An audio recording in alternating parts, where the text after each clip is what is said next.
À quoi rêve-t-on dans la lumière crue des salles d'attente chez les dentistes? On rêve, n'est-ce pas, d'être ailleurs. Et sans doute ils sont là pour ça, tous ces magazines qui traînent à portée des regards et des mains, pour qu'on oublie ses craintes et ses caries, les yeux perdus dans les images du monde.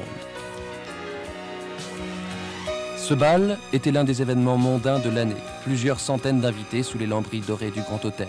Et pour être ici, pas de secret, il fallait montrer à la fois sang bleu et patte blanche. C'est sans doute cela qu'on appelle les sanglots longs des violons de l'automne. Et ce monde est aussi petit que ces sanglots sont longs, puisqu'on découvre à chaque fois un cousin dont l'oncle par alliance est le portrait craché du neveu de la mère de cette femme, si belle et si raffinée avec qui vous vous découvrirez ce soir des racines lointaines et communes. Et voici les débutantes. Berenguela de Meko Surita, Aude de Cassan-Florac, Stéphanie d'Apremont-Linden, Ambroisine Jacobet de Haut-de-Sigy. Elles comptent parmi les plus grandes et les plus vieilles familles d'Europe.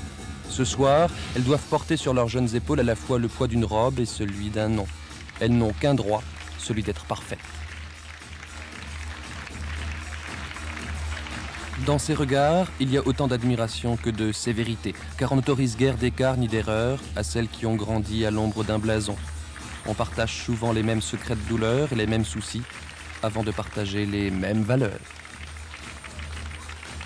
Une superbe robe, on s'amuse pendant une soirée, mais le lendemain, la vie redevient comme elle est. Et, Comment est-elle?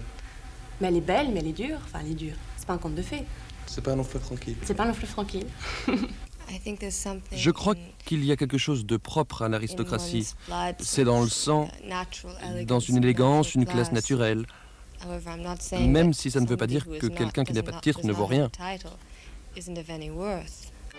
Mademoiselle Ambroisine de Haut-de-Sigy. Depuis des siècles, le rituel n'a pas changé. Les débutantes et les débutants sont présentés. Face à eux, la comtesse de Paris. Une tradition dont le sens semble avoir un tout petit peu échappé à certains. Monsieur Jean Cosset-Grainville. Notre rôle? En quelques mots.